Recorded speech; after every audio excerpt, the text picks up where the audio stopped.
Se abre la sesión. Señor secretario, sírvase leer el orden del día.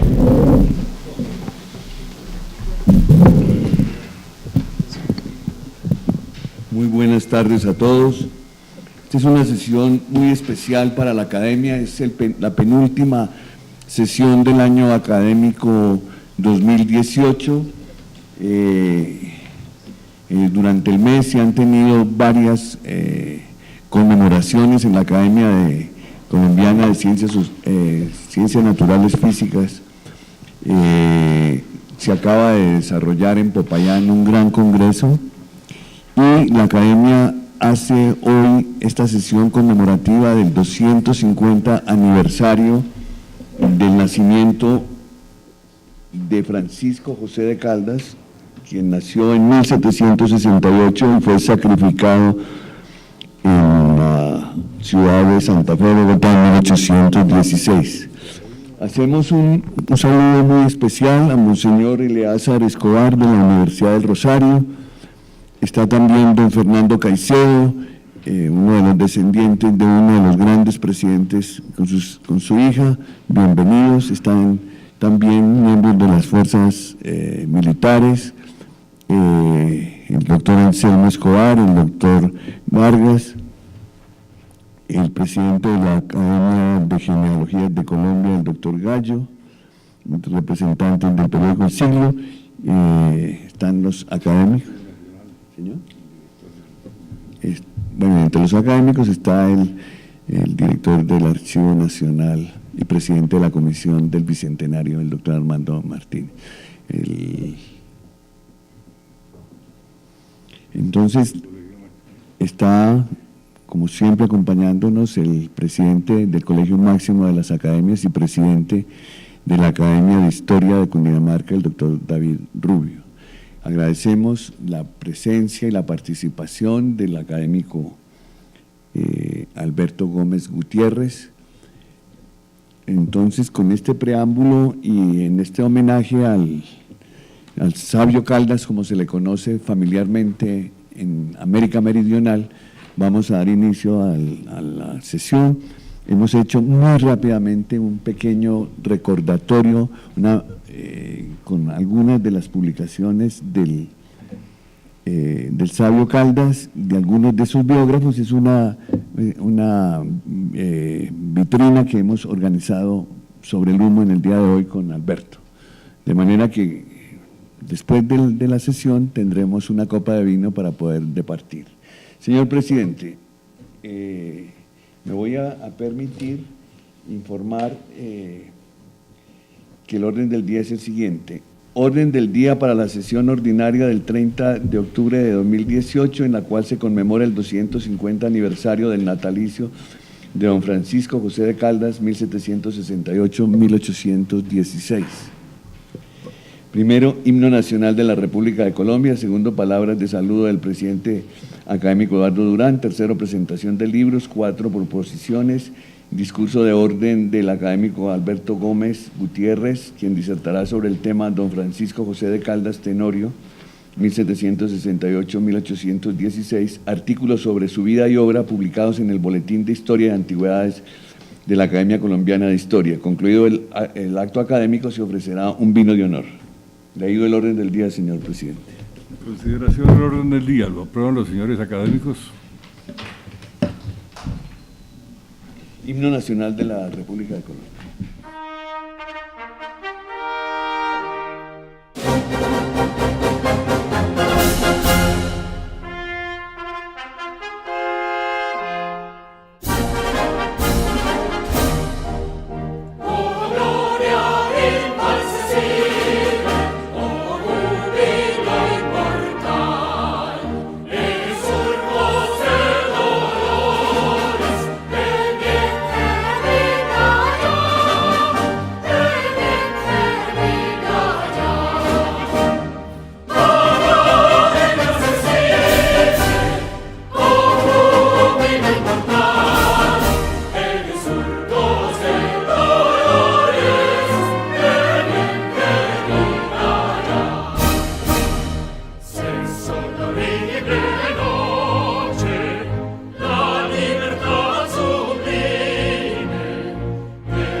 palabras de saludo del presidente académico Eduardo Durán Gómez.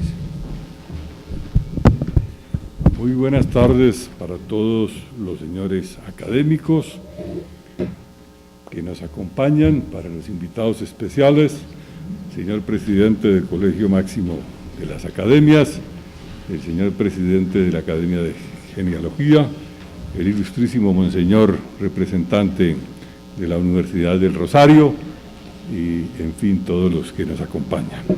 Quiero, antes de pronunciar las palabras introductorias a la sesión de hoy, presentar también un saludo de reconocimiento y de felicitación al señor académico Horacio Gómez Aristizábal, quien acaba de ser designado y posesionado como miembro honorario de la Academia Nacional de Historia del Ecuador.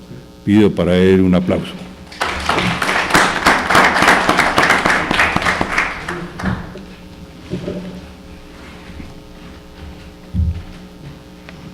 Nos congrega una fecha muy especial y tiene que ver con la conmemoración de los 250 años del natalicio en la ciudad de Popayán del extraordinario científico y mártir de la independencia Francisco José de Caldas y Tenorio, perteneciente a la generación de ilustrados de la Nueva Granada, abogado, geógrafo y naturalista, compañero de inquietudes intelectuales del sabio José Celestino Mutis y también del científico alemán Alexander von Humboldt.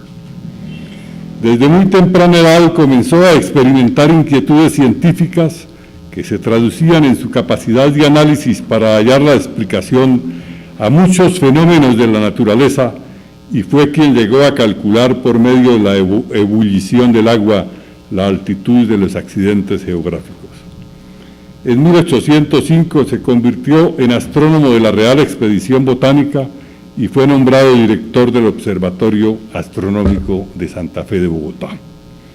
Fue allí en donde tuvo la oportunidad de introducir valiosos aportes a las ciencias naturales, producto de sus análisis científicos, y en sus escritos dejó plasmado todo un legado de conocimiento que aportaba a la ciencia de entonces fundamentales elementos para llegar a entender muchos aspectos de la botánica, así como la comprensión del desarrollo de algunos elementos biológicos.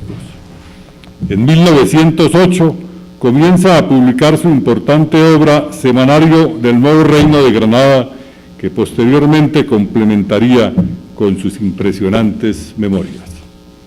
Se le llamó el primer científico colombiano y además padre de la geografía y de la ingeniería nacional. Caldas también se adentró en el análisis de los asuntos culturales, económicos y políticos de América Latina, y todo ese juicio de valores lo llevaron a considerarlo como uno de los grandes ilustrados de la época, a quien había que acudir en los momentos de incertidumbre que se vivían cuando el problema social en la Nueva Granada tomaba grandes dimensiones y se requería de determinaciones que pudieran visualizar nuevos escenarios de actuación. De esta manera es cuando comienzan a reunirse los notables de la época para analizar los nuevos instrumentos y las posibilidades de acción frente a un panorama que permitiera la participación ciudadana en los asuntos inherentes al manejo de los destinos, pero también lo que debía significar la defensa de los derechos fundamentales de las personas. José Acevedo y Gómez fue el primer anfitrión de estas convocatorias, pero pronto se trasladaron a las instalaciones del Observatorio Astronómico por iniciativa de Caldas. Después de estos hechos, viene el desenvolvimiento de los acontecimientos en donde hasta 1815 fue vinculado por su primo Camilo Torres a toda la organización de la ingeniería militar, a contribuir en el diseño de las comunicaciones de la capital con el resto del país, convirtiéndose también en un símbolo de esta actividad que hoy es recordada y apreciada no solamente por la ingeniería nacional, sino por las instituciones militares. Todo esto hasta la llegada de Morillo, quien en su afán de sembrar el miedo y el terror apresó a Caldas, lo redujo a los calabozos improvisados en la Universidad del Rosario y de allí lo condujo al cadalso después de un juicio oprobioso en donde se le negaron todos los derechos de una legítima defensa, convirtiéndose en un crimen horrendo en donde se experimentó la extrema crueldad. Dejemos entonces que nuestro invitado de esta noche, el distinguido académico doctor Alberto Gómez Gutiérrez, gran estudioso de estos temas, nos ilustre sobre los pormenores de esta luminosa existencia que honró a la Nueva Granada, que constituyó pieza fundamental de la Primera República y que se consolidó como uno de los ejemplos de una vida dedicada a la ciencia, la investigación y el compromiso social, con deslumbramientos destacados más allá de nuestro continente. El doctor Gutiérrez se ha tomado el trabajo para analizar todos los textos publicados en esta academia, producto de los análisis de los miembros de esta institución que en su momento publicaron las deducciones de sus estudios, y estoy seguro que ese trabajo investigativo reviste la mayor importancia para acercarse con propiedad a la vida de este gran científico y hombre público que hoy representa uno de los grandes valores de nuestro pasado, cuando la retrospectiva lo exalta como un individuo lleno de merecimientos. Muchas gracias.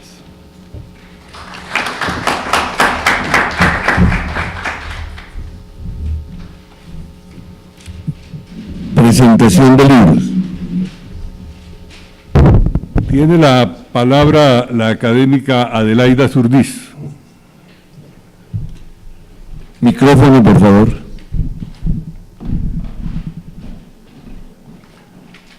Micrófono, por favor.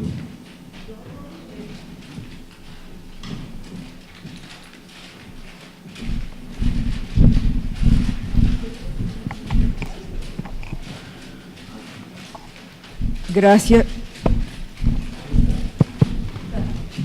¿Se oye? Sí. Gracias, presidente. Quiero presentar en nombre de la Universidad del Norte y de su rector, el doctor Adolfo Meisel Roca. Adolfo Meisel Roca, un bolsilibro de la colección El Roble Amarillo, que es el último trabajo que ha hecho Adolfo desde el momento en que entró a la rectoría. Se trata de El liderazgo y el futuro del Caribe colombiano. Es un estudio muy corto pero enjundioso e ilustrativo sobre la situación, la crisis de liderazgo en el Caribe colombiano, cuyo culmen fue en 1903, cuando perdimos el departamento de Panamá. Para repetir simplemente unas pequeñas palabras de Adolfo, dice: desde los inicios de la República, como lo han mostrado varios historiadores, las relaciones entre la región Caribe y el resto de la nación colombiana han sido de tensiones y desencuentros. El clímax de estos conflictos se vivió en 1903, cuando se fue pues el departamento de Panamá. Luego hace un análisis de lo que está causando la crisis de liderazgo en el Caribe colombiano, liderazgo político sobre todo, para terminar proponiendo un proyecto de la Universidad del Norte, que es crear el programa de liderazgo Juan José Nieto, para preparar las nuevas generaciones de profesionales en el liderazgo. Y otro, organizar el Centro de Pensamiento José Ignacio de Pombo, para que los profesionales del Caribe se formen en el debate de los grandes temas que afectan a la región y al país, y en el estudio de los más importantes pensadores de nuestro tiempo y del pasado. Lo entrego, señor presidente, en nombre de la universidad y del doctor Adolfo Meisel. Muchas gracias, académica Adelaida Zurdiz, y felicitamos desde luego al académico Adolfo Meisel, quien es miembro de esta academia. El capitán. Tiene la palabra el capitán Cardona.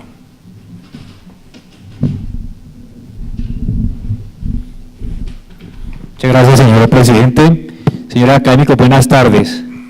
Yo quiero presentar en nombre del Ministerio de Defensa Nacional un documento que por orden de, por designación del anterior ministro Luis Carlos Villegas Echeverry, nos pidió que si había un documento que hablara de los ministros desde 1810 que se creó la cartera de guerra, la sección de guerra con la Junta de Gobierno de 1810. Pues el trabajo lo hicimos con 5 historiadores de la Javeriana. Iniciamos a hacer un barrido por todas las memorias de guerra, las que pudimos lograr encontrar en los diferentes archivos, y logramos establecer 155 ministros. Y este documento es de referencia porque la misión era solamente colocarle en un párrafo la gestión que hicieron ellos durante su tiempo que estuvieron como ministro de Guerra y Marina y después como ministro de Defensa. En algunos casos fue interesante porque cuando hubo guerras, en las 9 guerras civiles y sobre todo en la guerra de los 1000 días, en un solo periodo, digamos en un mes había hasta 3 o 4 ministros porque se cambiaban, por la situación se cambiaban los ministros. Y termina con la gestión del ministro Luis Carlos Villegas. Es muy difícil porque hubo ministros que duraron hasta 4 y 8 años y sintetizar toda su gestión en un párrafo es muy difícil. También otra situación muy difícil fue la ubicación de las fotografías porque no se encontraban en ningún lado. Aquí en la academia, con la ayuda del doctor Roger Pita, encontramos en la enciclopedia ilustrada muchas fotos y las pudimos colocar acá en este documento. Entonces, para el conocimiento de los académicos y para su consulta, muchas gracias. Muchas gracias, señor académico Mauricio Cardona. Tiene la palabra el académico Horacio Gómez Aristizábal.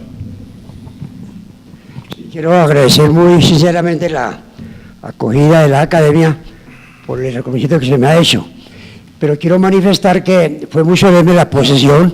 Estuvo el embajador de Colombia allá en el Ecuador, que es el doctor Andrés Azate, varias personalidades, un mensaje muy especial del doctor Rodrigo Borja, que fue presidente del Ecuador, y me gustó muchísimo el altísimo concepto que tiene la Academia Colombiana de Historia.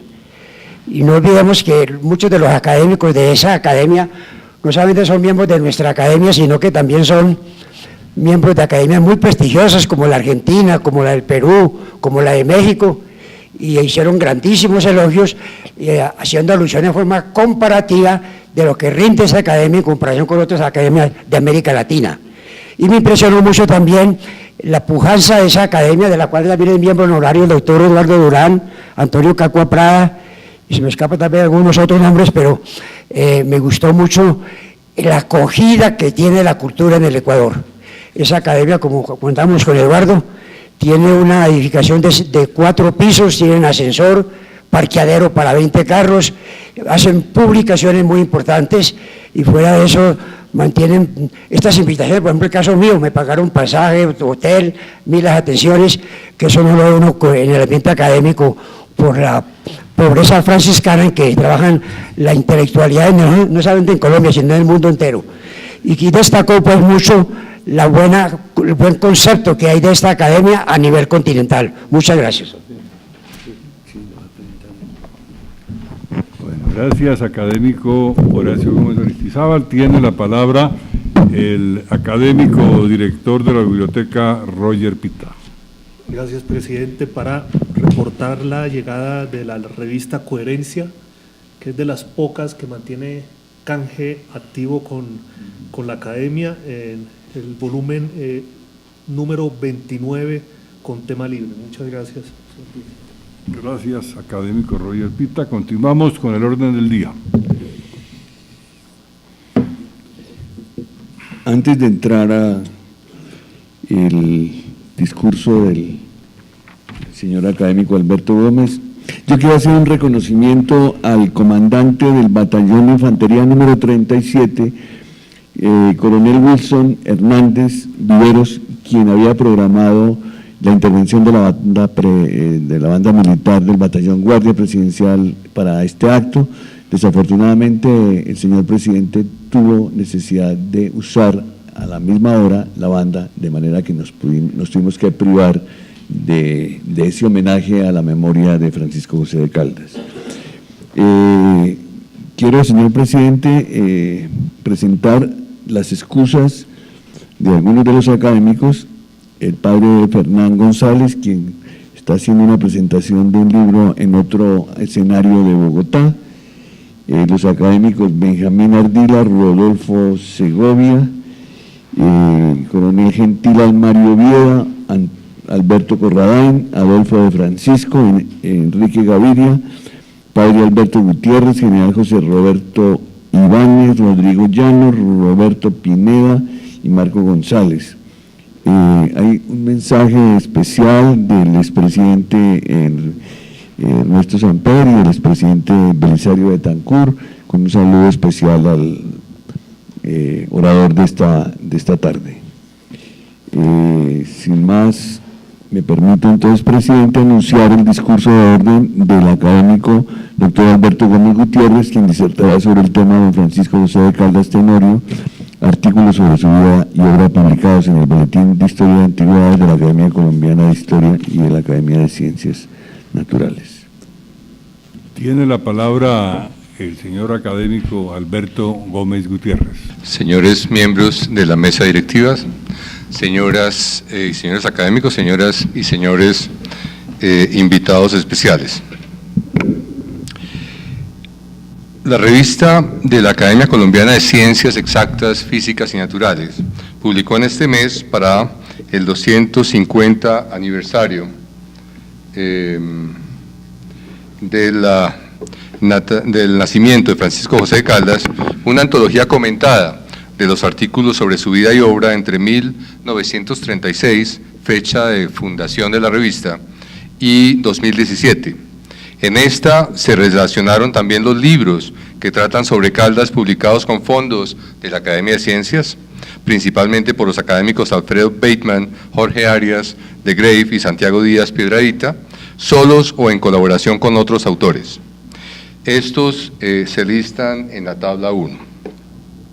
Los académicos Arias de Grave, Bateman y Díaz Piedradita publicaron también en la Academia Colombiana de Historia, o con ediciones, en ediciones particulares, síntesis biográficas complementarias.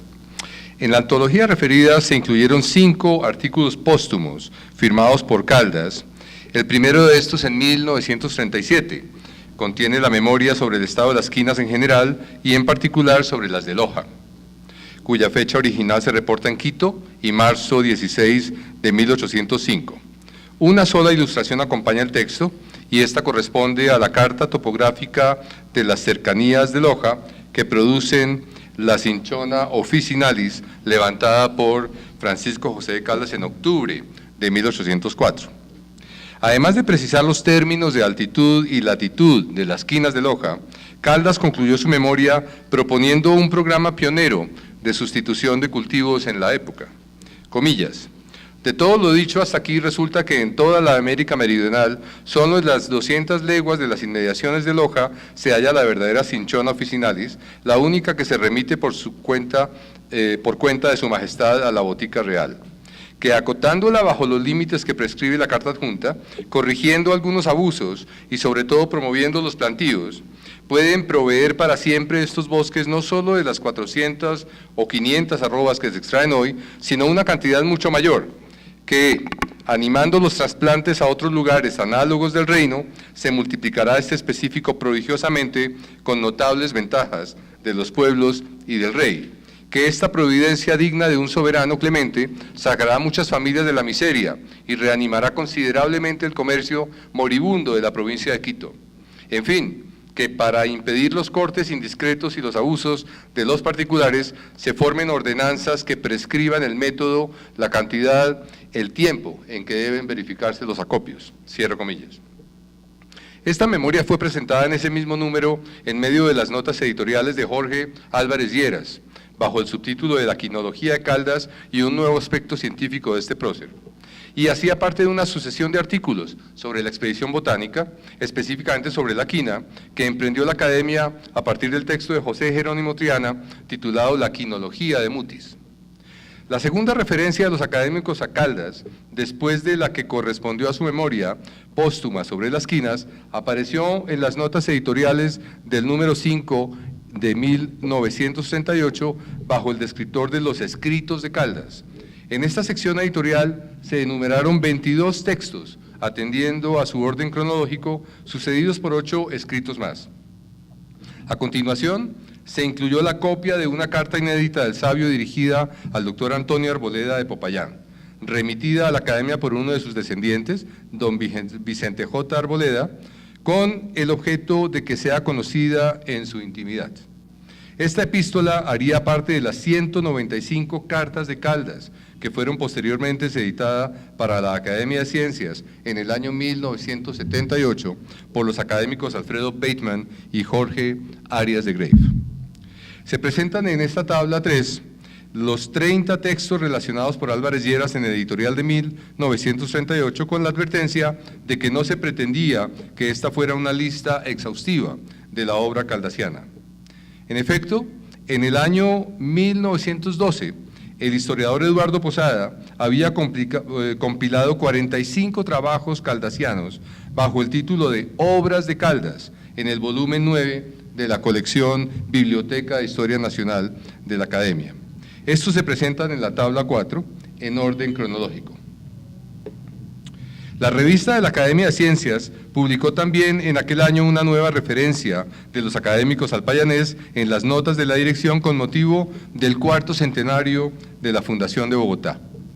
Después de una breve introducción sobre la importancia del Observatorio Astronómico Nacional como símbolo de lo poco que en el campo científico se había hecho para justificar el nombre de Atenas Suramericana con que ingenios extranjeros han designado a Bogotá y como centro de la mayor parte de los trabajos científicos ejecutados en ese país, ya directa o indirectamente, se explica que se ha optado al hacer la historia de las ciencias en Colombia para dicha efemérides por dedicar un número de la revista al observatorio en calidad de sede principal en ese año de la Academia Colombiana de Ciencias Exactas, Físicas y Naturales. Esa somera historia de las ciencias en Colombia, centrada en las labores del Observatorio Astronómico, incluye una sección completa subtitulada La vida de Caldas como ejemplo de lo que ha sido hasta ahora la ciencia para el país colombiano, con la transcripción de algunos extractos de la carta de Caldas a Pascual Enrile, exponiéndole lo que estaba todavía por hacerse en 1816 en el ámbito de las ciencias naturales y geográficas y rogándole por su vida. 5 páginas después, se puede apreciar una de las 3 únicas ilustraciones del editorial conmemorativo, consistente en un retrato al óleo de Caldas, pintado por Miguel Díaz Vargas. Más adelante, en esta misma revista conmemorativa, hace 80 años, se incluyó un artículo titulado Estudios seleccionados referentes a astronomía, meteorología y física, con la firma póstuma de Francisco José de Caldas. La selección de estos textos estuvo a cargo del director de la revista, Jorge Álvarez Lleras, quien la justificó como lo que para él daba mejor idea de sus aficiones y capacidades científicas, esté ello reproducido muchas veces o sea de pocos conocido. Estos incluyeron el ensayo de una memoria sobre un nuevo método de medir las montañas por medio del termómetro y el agua hirviendo, y el almanaque de las Provincias Unidas del Nuevo Reino de Granada para el año bisiesto de 1812, tercero de nuestra libertad, calculado por Francisco José de Caldas y Tenorio en 1811. Con la misma intención, el académico Jorge Arias de Grave presentaría años después en el Boletín de Historia y Antigüedades de 1974 algunos documentos desconocidos unos y poco conocidos otros, pertinentes a don Francisco José de Caldas y Tenorio, todos ellos asociados con su correspondencia entre 1806 y 1816. Por su parte, en una nota de la dirección a pie de página de la transcripción de los estudios seleccionados referentes a astronomía, meteorología y física, Álvarez Lleras definió a Caldas como lo contrario a un genio analítico. Para él, Caldas fue un genio intuitivo, físico, artífice manual y naturalista, e incluyó a continuación un extracto biográfico del prócer escrito por Lino de Pombo, bajo el subtítulo Memoria histórica sobre la vida, carácter, trabajos científicos y literarios y servicios patrióticos de Francisco José de Caldas. Este texto sucedió a la transcripción de una explicación de Caldas referente a la lápida de Cuenca, que el payanés había recuperado en 1804 y trasladado motu proprio, sin autorización oficial, al Observatorio Astronómico de Santa Fe en razón a su deterioro en el lugar que fue dispuesto originalmente por los académicos del siglo XVIII, y también al artículo necrológico del señor doctor José Celestino Mutis, escrito por Caldas en los últimos meses de 1808. Después de estas entradas de y sobre Caldas en la revista de la Academia de Ciencias, habría que esperar 7 años para que el payanés volviera a ser objeto de una referencia explícita con ocasión de la sesión solemne de la Sociedad Colombiana de Ingenieros en su honor. El autor de ese texto fue una vez más Álvarez Lleras, quien tomó para su relación varios extractos de la obra de Caldas a partir de la compilación publicada en 1912 por el historiador Eduardo Posada en la Academia Colombiana de Historia. En 1950 apareció en la revista una reedición de la Geografía de las Plantas de Alexander von Humboldt, tal y como la había traducido del francés en 1803 Jorge Tadeo Lozano, y como la había recuperado Caldas en 1809 para publicarla en su semanario del Nuevo Reino de Granada, complementándola con un prefacio que traía una serie de notas que se extendieron casi el mismo número de páginas que el texto original de Humboldt, traducido al español. En estas, el payanés buscó aportar al menos 26 precisiones y correcciones a lo escrito por el prusiano. En 1951, un año después, la Academia de Ciencias dedicó a Caldas el número 30 del volumen 8 de su revista, con motivo de un nuevo homenaje, al cumplirse 135 años de su fallecimiento. La razón formal para ese homenaje fue referida en la sección editorial con el subtítulo Homenaje al sabio Francisco José de Caldas. En estas se transcribió la noticia de la nueva estampilla que sería emitida en el país para conmemorar el descubrimiento del ipsómetro en el año 1799.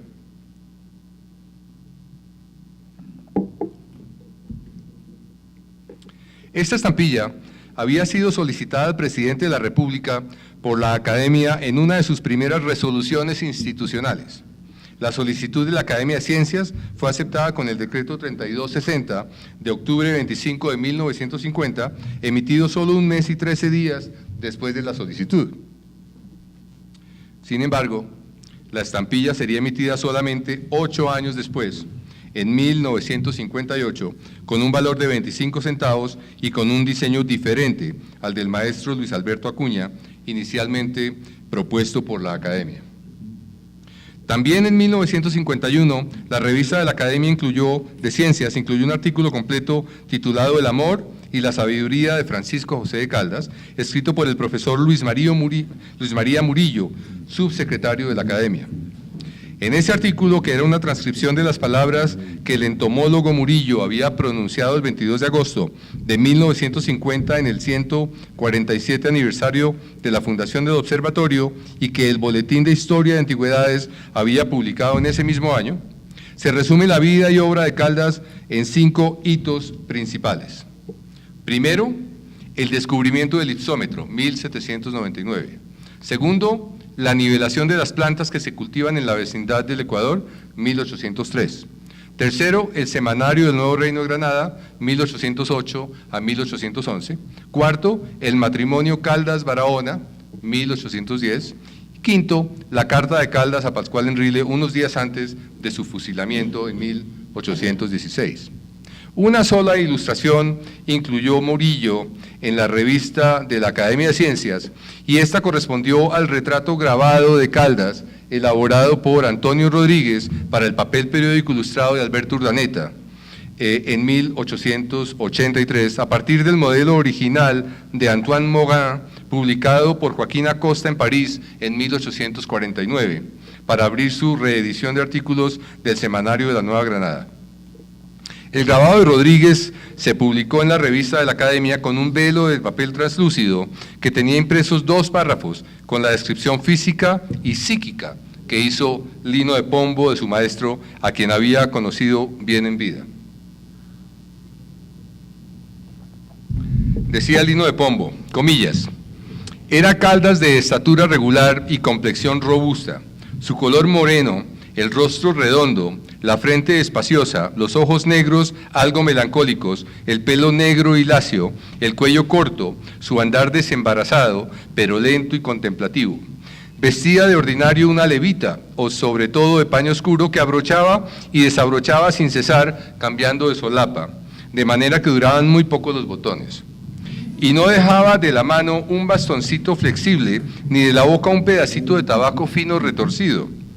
Era aseado, pero no pulcro en el traje, de modales suaves, trato afable y conversación amena. Su carácter franco de índole pacífica, ni las riquezas ni la ambición de ninguna especie tenían para él atractivo. Y fuera de la pasión por sus favoritos estudios, no ejercía imperio sobre él otra alguna. Era católico creyente y de las más puras costumbres. Era filósofo, en la genuina acepción de esa palabra. Su matrimonio lo contrajo en 1810, recomendando a varios de sus amigos de Popayán que le buscasen mujer digna de sus prendas, de ser la esposa de un hombre honrado. Y uno de ellos, el señor Agustín Barahona, le propuso a su sobrina, la señora María Manuela Barahona, describiéndosela fiel y circunstanciadamente, y obtuvo de ella el consentimiento cuando la hubo aceptado Caldas. Cierro comillas. Un año después, la revista de la Academia de Ciencias volvió sobre terrenos más exactos, físicos y naturales de Caldas, al incluir un artículo escrito por Alfredo Bateman sobre el ipsómetro del Payanés. En este, Bateman, formado en la Universidad Nacional, en donde fue decano y profesor emérito de la Facultad de Ingeniería, presentó la primera aproximación matemática al método ipsométrico caldasiano, que juzgó inexacto y sobre el que se pronunció con las siguientes conclusiones. Caldas fue el primero en señalar que existe una relación entre la temperatura de ebullición del agua y la altura barométrica en un mismo lugar. Fue igualmente el primero en hallar una ecuación que ligara estos dos valores. Si bien la fórmula de Caldas no es exacta, sí tiene el mérito de la originalidad. Los físicos que estudiaron posteriormente ese fenómeno lo estudiaron indirectamente, partiendo del principio físico de la tensión del vapor de agua. Por tanto, ante la historia de la física, Caldas debe ser considerado sin lugar a duda como el verdadero inventor de la ipsometría termométrica. En 1959, al conmemorarse el centenario de la muerte de Alexander von Humboldt, Alfredo Bateman y Enrique Pérez Arbeláez se refirieron al vínculo a la vez estimulante y problemático del prusiano y el payanés bajo los títulos de Caldas y Humboldt, Bateman, y La ciencia y la historia, Pérez Arbeláez. El segundo texto se desarrolló con dos subtítulos sugestivos: El caso Caldas-Humboldt y No hubo tal Adonis. En ambos casos, en el artículo de Bateman, con una aproximación pormenorizada al paso a paso del encuentro, y en el de Pérez Arbeláez, con una exploración del carácter eventualmente bipolar del payanés, se buscó aclarar lo que Jorge Arias de Grave referiría en su momento como una transición de la cima con C a la cima con S, en la relación personal de los dos naturalistas. En 1960, el profesor Murillo, director de la revista de la Academia de Ciencias, incluyó en la sección editorial las palabras que había pronunciado en el Observatorio Astronómico para celebrar a la vez el sesquicentenario de la independencia y los 157 años de la fundación del edificio en el que se reunió la Academia de Ciencias en sesión conjunta con la Academia de Historia. En ese texto de tono exegético, fue dividido en 4 estaciones, que se revelarían al final de su discurso como ferroviarias y no planetarias, como correspondía al aparato científico al que los asistentes estaban integrados. Las 4 estaciones de Murillo fueron subtituladas como: primera, Caldas y la cuna de la emancipación; segunda, Caldas y las bases científicas del federalismo en la Nueva Granada; tercero, Caldas y las organizaciones de sectores regionales que ahora se proyectan; cuarto, y sucedió que Caldas tenía razón. Aunque las 3 primeras paradas del hipotético tren del profesor Murillo se entienden bien como una aproximación a la dimensión política y social de la obra del payanés, la cuarta tuvo que ser justificada por el autor como un ejercicio de defensa corporativa de última hora frente al ataque ético y filosófico, comillas, grato al paladar de un intelectual, cierro comillas, que Murillo conoció en esos días, pero que el historiador Bernardo J. Caicedo había publicado algunos años atrás bajo el título Grandezas y miserias de 2 victorias, en 1951.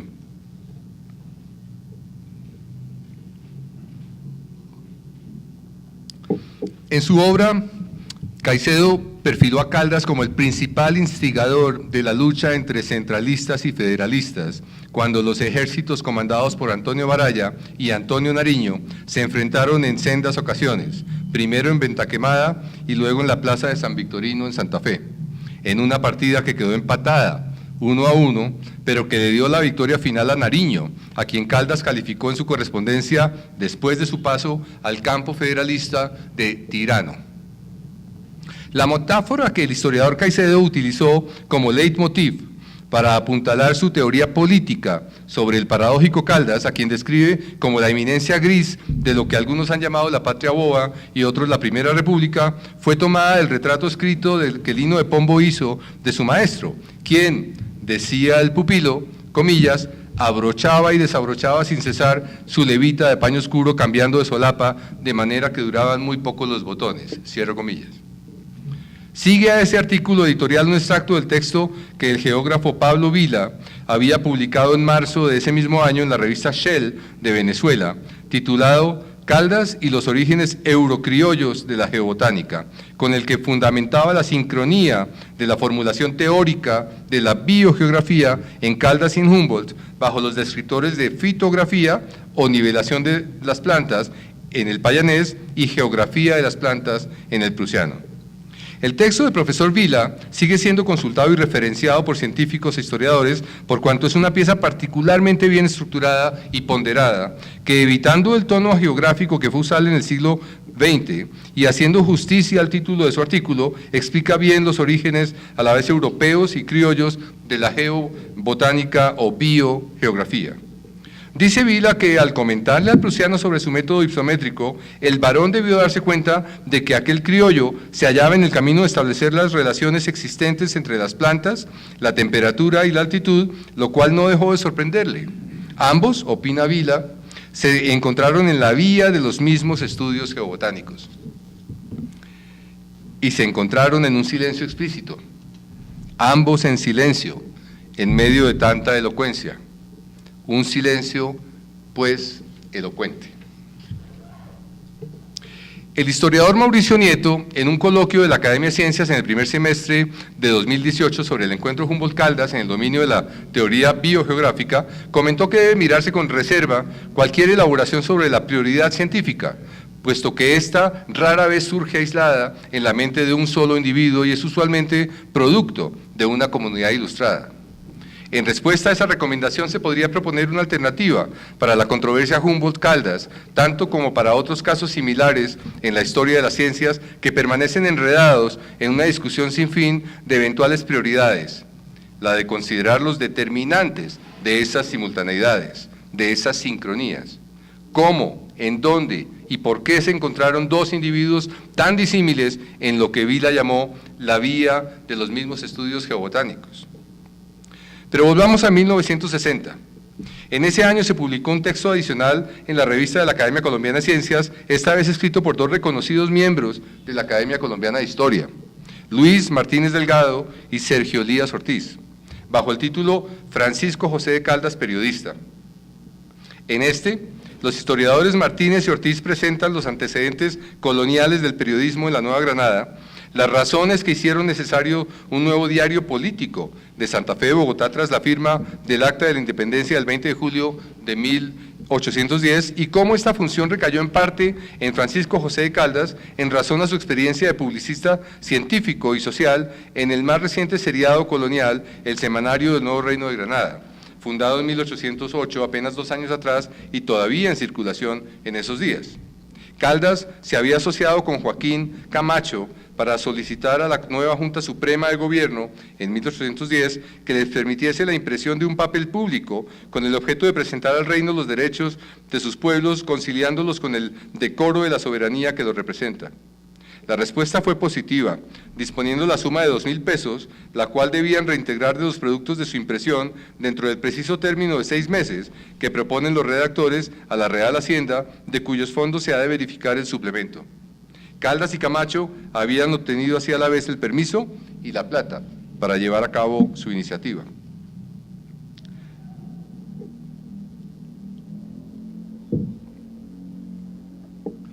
Aunque el Diario Político de Santa Fe de Bogotá produjo en el curso de 5 meses, entre agosto y diciembre de 1810, un total de 45 entregas, en la edición número 46 de febrero 1 de 1811, los editores hubieron de confesar que en razón a la carestía del papel no podrían devolver el dinero pactado y anunciaron al público la necesidad en que se hallaban de suspender la publicación. El efecto social de esa publicación en un momento tan crítico del nacimiento de la República está por analizarse en profundidad, pero está claro que constituyó un evidente factor de oposición a la monarquía. Y si se atiende a la percepción de quienes intentaron restaurarla entre 1815 y 1819, puesto lo que los pacificadores registraron en lo que los historiadores Martínez y Ortiz llamaron la ficha de inmortalidad de los dos editores, Camacho y Caldas, los siguientes párrafos. Joaquín Camacho fue diputado del Congreso rebelde, acérrimo en seguir la independencia y hombre perverso. Escribió varios papeles y periódicos con máximas contrarias a la causa del rey nuestro señor y a la dignidad de la nación española. En el caso de Caldas, su ficha de inmortalidad fue más breve. Francisco José de Caldas, ingeniero general del ejército rebelde y general de brigada. Con eso los fusilaron. Después de esta dramática historia sobre el final inesperado de un científico en medio de un intento de restauración monárquica, que habría que esperar más de 30 años para encontrar un nuevo artículo sobre Caldas en la Academia de Ciencias. En 1992, el académico Santiago Díaz Piedradita publicó su elaboración sobre Francisco José de Caldas y la botánica, con una síntesis crítica de la actividad adelantada durante cerca de 10 años por el sur de Colombia y por el territorio ecuatoriano entre 1802 y 1805. Díaz Piedradita inició esta síntesis con una relación sobre la formación botánica de Caldas a partir de 1801, gracias a su vínculo epistolar con José Celestino Mutis y a su encuentro personal con Aimé Bonpland y Alexander von Humboldt, seguida por una descripción de sus labores botánicas en Quito y alrededores, ilustrándolas con una lámina clave que representa la vista occidental del volcán Imbabura con la nivelación de 30 especies de plantas, cada una de ellas colectada e identificada por Caldas. Este dibujo habría sido concebido a partir de septiembre de 1802, 6 meses antes de conocer el que Humboldt enviaría a Mutis en febrero de 1803, con base en el cual el prusiano expondría en Europa a partir de 1805 su geografía de las plantas, concepto fundacional de la biogeografía. Con todo esto dispuesto, Díaz Piedradita pasó al núcleo de su reflexión sobre la calidad de botánico que fue Caldas, con una discusión sobre los conceptos biogeográficos y ecológicos que el payanés propuso y afinó en el curso de los años, como lo demuestran bien sus manuscritos, en su mayoría inéditos. En 1996, el profesor Jorge Arias de Grave, en ese entonces director del Observatorio Astronómico Nacional, quiso volver sobre el método de Caldas para medir la elevación de las montañas, a pesar de que, como él mismo lo dijo en su introducción sobre este método, comillas, es mucho lo que se ha escrito. Sin embargo, aún pueden ser útiles algunos comentarios y aclaraciones adicionales, cierro comillas. Esta profundización, característica de un científico riguroso, permitió a Arias de Grave y a sus lectores entender los fundamentos matemáticos necesarios para explicar las diferencias entre la ipsometría meridional americana y la ipsometría septentrional europea, y cómo estas diferencias, más allá de las variables y condicionantes éticas de Humboldt en su relación con Caldas y otros naturalistas tan creativos como él mismo, pueden sustentar la originalidad y prioridad del método ipsométrico caldasiano frente a métodos semejantes pero no iguales de medición de los grados termométricos de ebullición del agua en diferentes alturas sobre las montañas.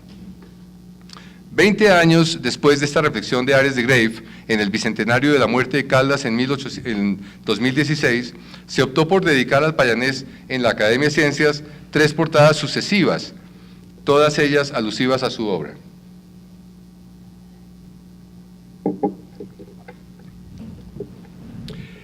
La portada conmemorativa que abrió el volumen 40 de la revista de la Academia de Ciencias en su número 154 correspondió a una imagen cartográfica de las Provincias Unidas de la Nueva Granada de orden del gobierno general por Francisco José de Caldas, coronel del Cuerpo Nacional de Ingenieros, una lámina que hace parte de un mapa general de las Provincias Unidas de la Nueva Granada en 1815, en particular de la Ciénaga de Santa Marta y el territorio circundante a esta.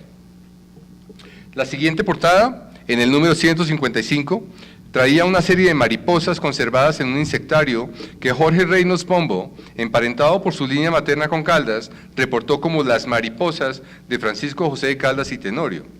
El académico y entomólogo Gonzalo Andrade Correa describió así el hallazgo, comillas: en las cajas de insectos de Caldas encontramos mariposas, cucarrones, libélulas, polillas, abejas y avispas, en las que se calcula llevan más o menos unos 200 años sin que tales cajas se abrieran por primera vez. Esto lo comprobamos porque la base de las cajas no tenía más agujeros producto de los alfileres que tenían los ejemplares para sujetarlos. Cierro comillas.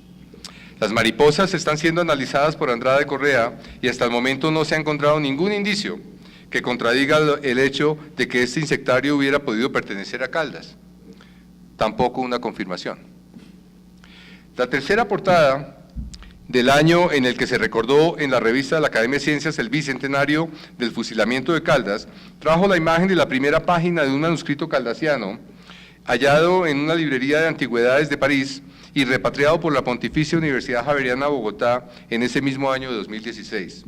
Este manuscrito de 118 folios y 76 folios en blanco, los 118 escritos y 76 en blanco, contiene 12 textos diferentes fechados de 1802 a 1807 y está actualmente en estudio en la Javeriana.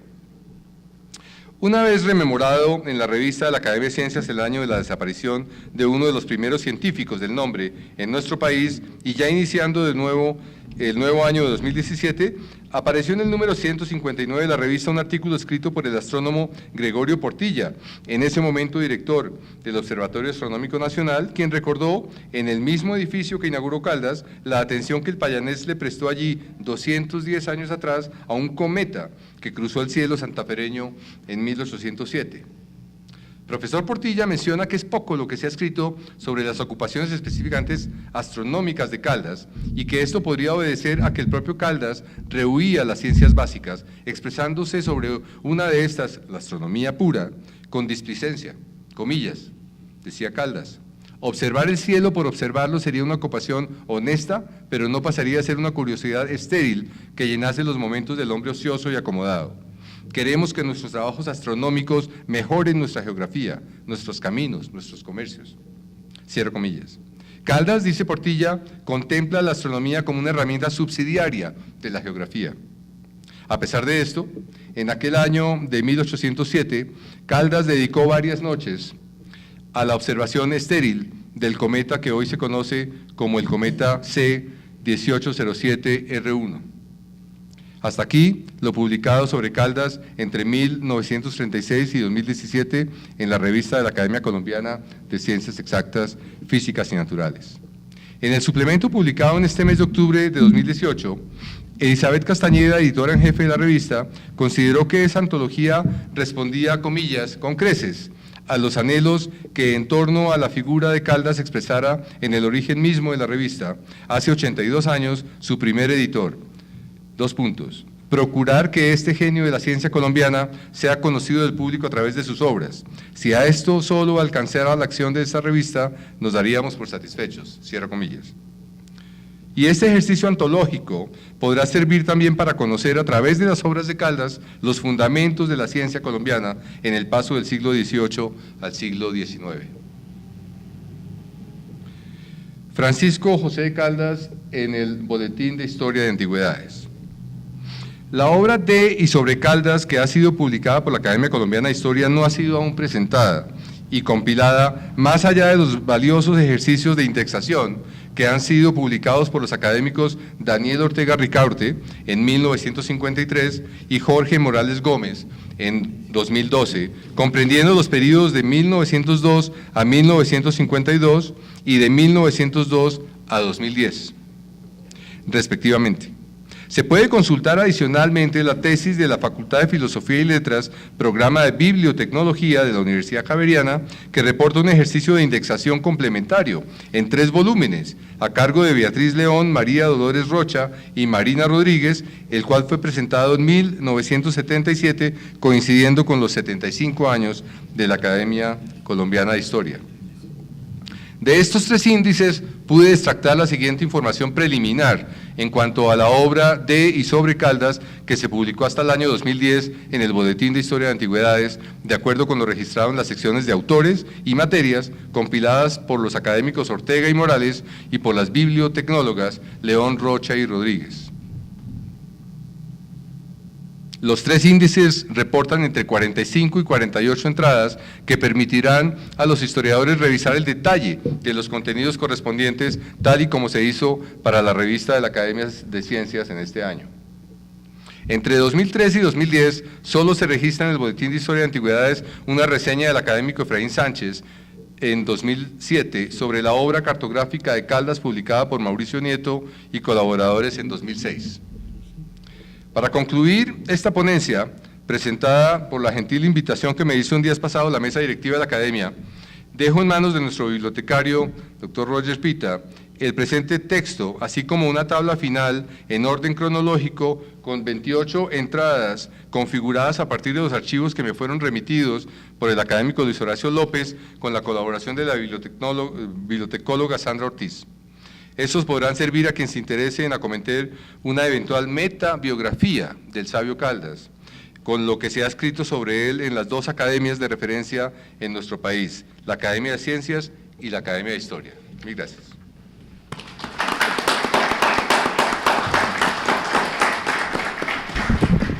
Felicitaciones al señor académico Alberto Gómez Gutiérrez por la magnífica intervención y además por el tiempo dedicado para hacer este trabajo que realmente consideramos muy importante, meritorio y muy propicio de esta época en donde estamos próximos a conmemorar los 200 años de la independencia.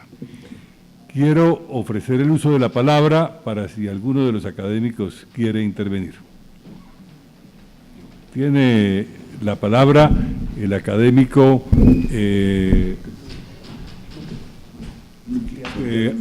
Santiago Luque. Gracias, académico presidente. Bueno, felicitaciones al académico Alberto Gómez por ese magnífico trabajo y qué oportuno el tema traído a cuento, porque esa figura egregia del sabio Caldas sí que es valiosa para nuestra actual situación, y lo digo por las reflexiones que sobre el tema hemos venido llevando en la Academia Colombiana de Historia de la Ingeniería y de las Obras Públicas, que tengo el honor de presidir. Esa formación universal, además autodidacta de Caldas, ese conocimiento que él con las uñas va obteniendo del terruño y rasgándolo, su formación inicial de abogado por satisfacer a su padre, luego se vuelve comerciante, molinero por colaborar con la economía de su familia y deviene en arriero, transitando en su finura, en su prosapia por regiones apartadas del país, comerciando con telas, y allí aprecia el territorio y empieza a encariñarse con la naturaleza, y luego termina en la expedición botánica y termina aprendiendo astronomía por sus propios medios, construyendo sus propios instrumentos. Ser autodidacta en astronomía, por Dios, en esa época, y haber descubierto la fitogeografía, haber empezado a trabajar los planos verdaderos de nuestro territorio, o sea, esa labor absolutamente descomunal de la cual era consciente. Él dice, lo que distingue un ser civilizado de uno que no lo es el conocimiento de la geografía. Eso es lo que necesitamos, conocer nuestro territorio, es un deber y qué visión tan premonitoria. Todavía no nos hemos terminado de conocer bien y estamos viviendo ese karma de poder integrar el territorio y construir Estado. Y esa visión autodidacta, integral, universal de Caldas en toda su formación, de jurista, de naturalista, de astrónomo, de sociólogo, de tantos aspectos que tiene él, yo creo que es absolutamente valiosa y es algo que necesitamos retomar para construir nuestro país. Gracias, señor presidente. Gracias, académico Santiago Luque. Tiene la palabra el académico Horacio Gómez Aristizábal. Sí, dos punticos. Uno es realmente el aletazo del genio en Caldas respecto al tema del federalismo. Él fue el que empezó así a cimentar científicamente el por qué Colombia es un archipiélago de provincias, un archipiélago geográfico, por las diferencias topográficas tan marcadas de zonas montañosas, la llanura, la selva, y fuera de eso, el aspecto de las tribus aborígenes que tenían sus vidas autónomas en cada región. Eso desde luego acentuaba más el aspecto de la organización federalista de que tanto se ocupó no solamente Caldas, sino también Camilo Torres contra el centralismo que predicó Nariño. De otro lado, la política española orientada a que las provincias se conectaran directamente con España y no con un centro político que regulara, gobernara y controlara todas las provincias del país. Es decir, aplicar el principio maquiavélico, reino dividido, reino perdido. Con mucha astucia maquiavélica en su momento la política española era precisamente estimular esas divisiones entre las provincias y de ahí ese éxito militar de un puñado de españoles contra una población realmente abundantísima en el momento en que España llega a América. Y el segundo punto es realmente a mí me ha preocupado mucho la injusticia con que se ataca por parte de algunas personas que se les dan de patriotas, hablando de una supuesta crítica histórica y hablan del aspecto negativo que han podido tener algunos próceres. Y en este segundo punto quiero preguntarle al doctor, a quien felicito por su brillante intervención, ¿qué opina sobre ese cuestionamiento a la parte final de Caldas, sus momentos de debilidad? ¿Qué interpretación o qué comentario hace usted?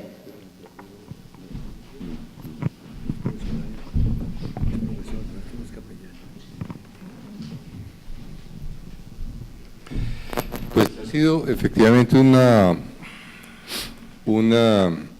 momento controversial. Yo pienso que se ha leído muy rápido y en diagonal, concuerdo con usted. Yo pienso que no se trata solamente de una traición a una idea, sino de una posición en defensa de una obra científica y una obra social y política que estaba en curso y para la que él era una persona fundamental.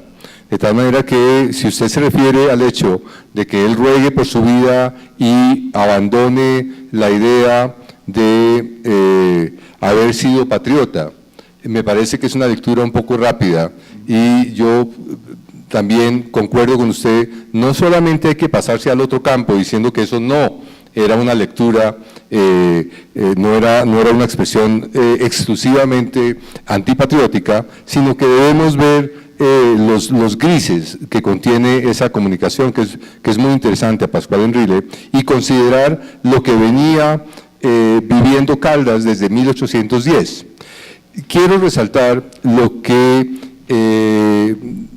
se dijo, porque Caldas fue propiamente un instigador de la separación de Baraya, y eso lo expresa muy bien Bernardo J. Caicedo en su libro.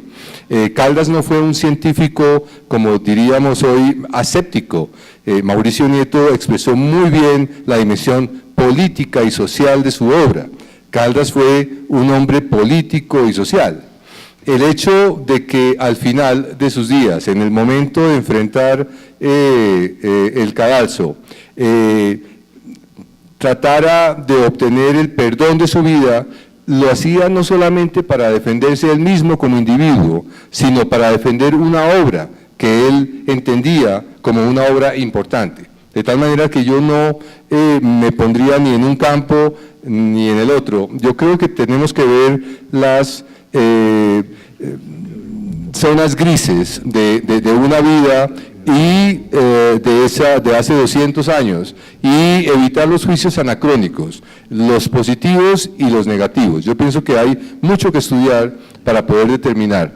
Una novedad, insisto, que Caldas hubiera sido tan activo en la promoción del federalismo, que se entiende, era primo segundo de Camilo Torres, era payanés, se entiende que quisiera promoverlo, pero no como una idea genial de un sistema que sí funcionaría, sino que tenía también intereses personales, digamos, conscientes e inconscientes, ¿no es verdad? Entonces, yo pienso que esto requiere pues una conversación más larga, un trabajo más profundo, pero concuerdo con usted en que no hay que aceptar una crítica simple, ni a favor ni en contra de Caldas en ese momento. Pienso que la cosa hay que estudiarla lentamente. Muchas gracias, académico. Tiene la palabra el académico Mauricio Cardona. Bueno, buenas tardes de nuevo, doctor. Muchas gracias por la disertación y pues nosotros como miembros del Ejército, pues 208 años que tenemos como Ejército Nacional, y la primera escuela, bueno, después de José Ramón de Leiva, que hizo una escuela militar de oficiales en 1810, vino la escuela de Francisco José de Caldas en Río Negro. Y Francisco José de Caldas para nosotros pues es una representación de los valores y las virtudes del ejército actual. Inclusive la medalla que más aspira a un estudiante de las escuelas militares, tanto de la Fuerza Aérea, de la Armada, del Ejército Nacional, es la Francisco José de Caldas, es como el cum laude de todas las fuerzas militares, que gracias a Dios pues tengo yo 2 medallas de esas, y pues venir acá, y los que sí son ingenieros militares querían venir, pero desafortunadamente están en otra actividad, pero es una representación de muchos valores y virtudes del Ejército Nacional, y ahora hoy en día pues nosotros rescatamos nuevamente a estos próceres que murieron entre 1810 y 1819. El Ejército Nacional de Colombia, pues la versión oficial es que nosotros nacimos con las Provincias Unidas de la Nueva Granada el 23 de julio de 1810, y lo hacemos es porque Antonio Baraya, Francisco José de Caldas, Jorge Tadeo Lozano, Ramón de Leiva, Roergas Serviés, todos aquellos oficiales y suboficiales y soldados que murieron en las batallas de Calevío, Juanambú, Alto Palacé, Bajo Palacé, pues fueron formados y fueron dirigidos por estos próceres que estamos honrando el día de hoy. Muchas gracias. Tiene la palabra la académica Adelaida Zurriz.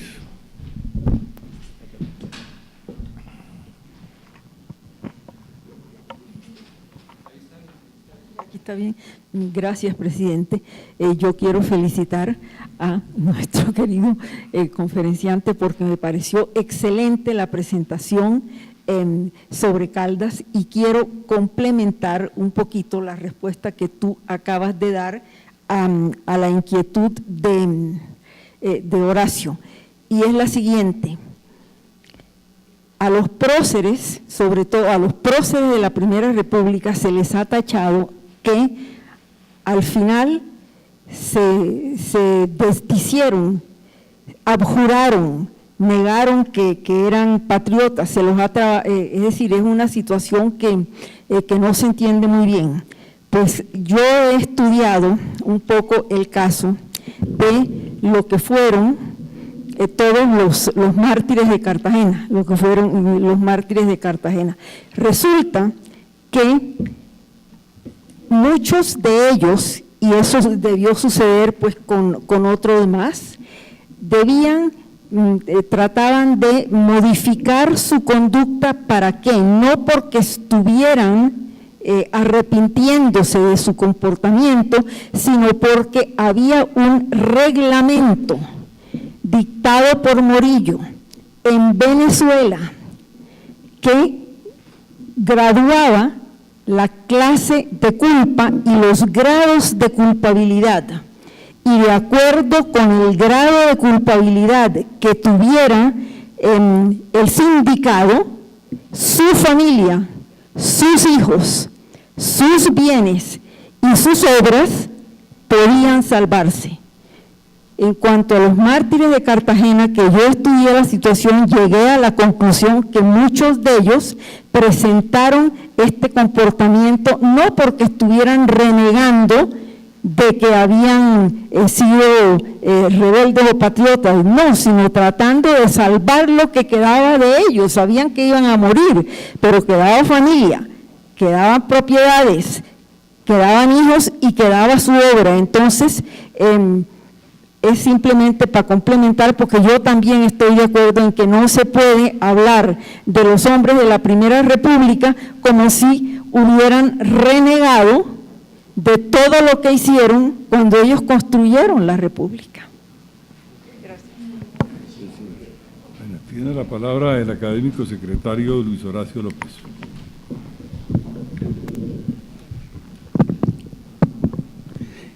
Quiero agradecer de nuevo al académico Alberto Gómez Gutiérrez. Él nos ha hecho un paneo sobre la impronta que dentro de una de las academias, del colegio máximo de las academias, él ha podido hacer un seguimiento en una presentación muy esquemática, pero muy útil, porque es que hacer resúmenes y hacer resaltar en muchos de estos textos elementos que son claves no es fácil.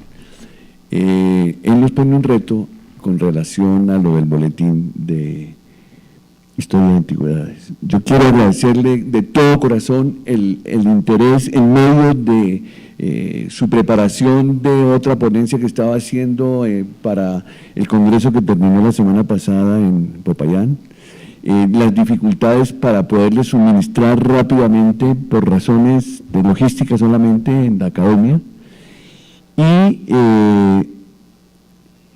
resaltar varias cosas de esto, de la presencia de la Academia Colombiana de Historia, confrontada con el spam completo que nos ha hecho de la Academia de Ciencias.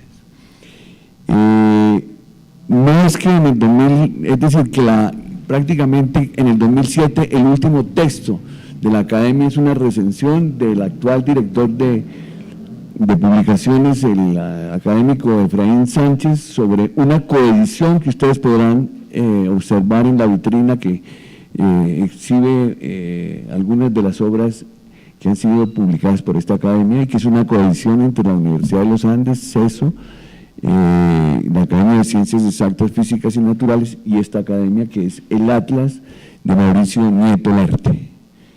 Tuvimos una larga controversia por el mismo periodo en la presidencia del doctor Enrique Gaviria Líbano, cuando nosotros somos órgano consultivo del gobierno y la Cancillería siempre nos pone en situaciones de alarma, con contextos muy difíciles, cuando se pierde un libro y lo están ofreciendo por $50 millones en el mercado internacional y le piden a la academia que diga si ese libro se lo robaron del Archivo General de la Nación o de esta academia o de la Biblioteca Nacional.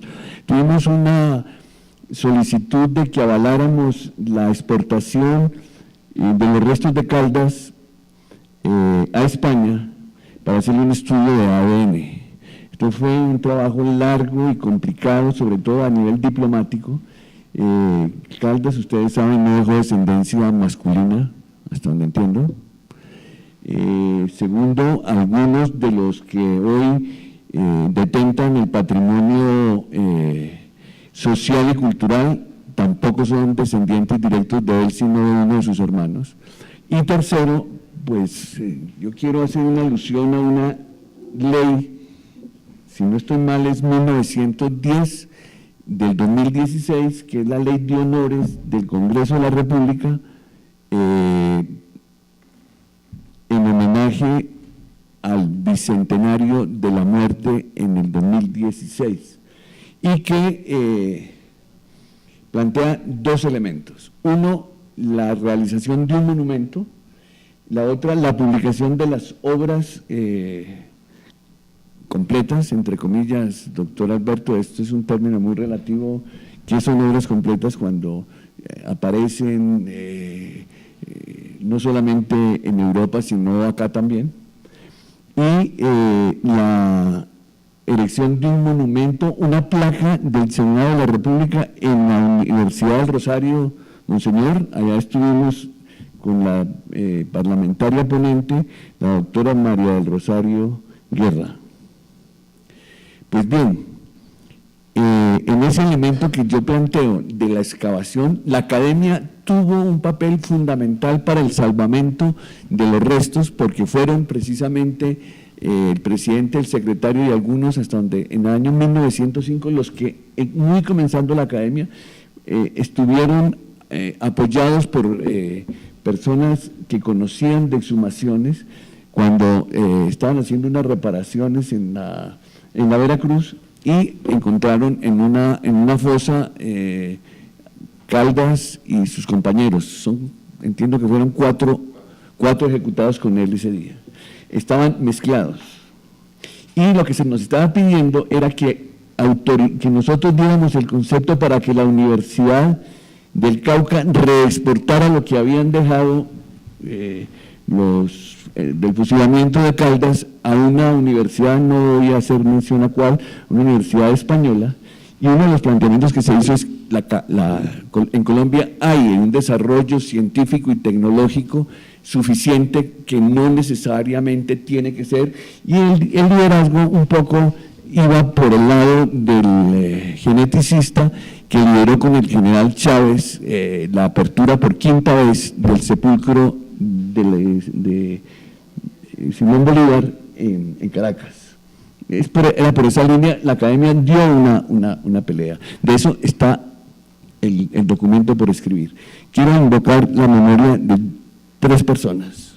Una, la de Eduardo Posada, nuestro primer secretario, presidente, perdón, quien hizo la primera compilación de las cartas y en 1917 publicó la primera edición. Esto es importante tenerlo en cuenta porque la segunda en 1978 la realizan Alfredo Beyman y Jorge Arias de Grey. Quiero invocar la memoria de Jorge Arias de Grey, por razones de salud no está presente en el día de hoy, quiero hacerle un reconocimiento especial. Inés Arias, que es nuestro enlace, sabe muy bien del trabajo que venimos haciendo hace 2 o 3 años, revisando una colección de cartas que aparecieron en una colección de uno de los descendientes del general Mosquera, que hasta donde yo entiendo, esto es un libro copiador. Yo tengo esa sospecha con Jorge, hemos tenido largas jornadas haciendo los planteamientos y revisando la tercera edición que la hizo una colomborrusa, y que quiero decirles que tratamos de hacer el esfuerzo de que estuviera aquí hoy el historiador Renan Silva. Renan Silva hizo un gran estudio crítico, estuvo de visita aquí hace unos 5 meses y estuvimos hablando largamente sobre las 3 ediciones. Desafortunadamente él tenía compromisos y no podía estar presente hoy. Tenemos un volumen de textos con Jorge Arias y hace referencia al planteamiento del doctor Horacio Gómez Aristizábal. Hemos hablado con Jorge revisando cartas y mirando textos que yo tengo, donde el planteamiento no es, yo creo que los valientes pueden ser emocionalmente actitudes. El problema de Caldas es un problema mucho más complejo. Yo tengo un testimonio que no se ha publicado todavía de un soldado que está presente en el momento en que están Enrile y Morillo, y Enrile le dice, tiene que matarlo, usted no puede darle amnistía. Es un documento completamente inédito, es un testimonio de un soldado de Maracaibo que hace este planteamiento. Con Jorge hemos estudiado las cartas que se cruzaron con Montes, con el virrey de Quito, y él le ha dado instrucciones de que puede irse a vivir, allá está su hermano, y esto avanza. Él trata de hacer una serie de arreglos desde acá, pero es Enrique el que está empeñado en que Morillo le dice, pero este es un hombre muy importante, usted no puede hacer amnistías, de manera que no es el miedo a ser ejecutado, no es el problema de la tasación, de si debía ser expulsado, exilado, sus propiedades. El testamento es un testamento triste, es decir, él no tiene nada que dar fuera de deudas y el mismo fusilamiento. De manera que ese es un tema que todavía está por verse. El otro es un tema que venimos trabajando con Jorge y con Inés, es el planteamiento que causó gran controversia hace 2 años, es decir, cuál es verdaderamente el aporte científico en términos de permanencia dentro del desarrollo científico y tecnológico del país con relación a las dimensiones de los estudios sobre la naturaleza, los paisajes, los viajes y el trabajo que venía haciendo. De manera, señor presidente, que yo quiero hacerles el reconocimiento a ellos dos y a Jorge Tomás Higuera, quien debía estar también hoy presente. Yo traté de mediar con la familia para hacer la lectura de un texto que también forma parte de ese libro que está ahí cocinándose, ¿sí? Desafortunadamente por problemas de salud él no podía estar presente, de manera que yo les agradezco y sobre todo a Alberto de que haya salvado la patria y la Academia en su memoria dentro de este proceso que la Academia, vuelvo y repito, ha hecho varias publicaciones. Ahí está también en la vitrina la biografía de Santiago Díaz Piedrahita, con quien tuve muy cerca, yo como miembro de la biblioteca en ese momento cuando él estaba escribiendo el texto. De manera que si no aparece muy evidente dentro de esta lista, hay elementos muy interesantes de ver allí, hay unos elementos biográficos nuevos y es un camino por descubrir. De manera, señor presidente, que yo quiero con estas aclaraciones agradecerle nuevamente a Alberto que ha abierto ese escenario de elementos y que los académicos volvamos sobre el boletín donde hay tantas sorpresas. Muchísimas gracias.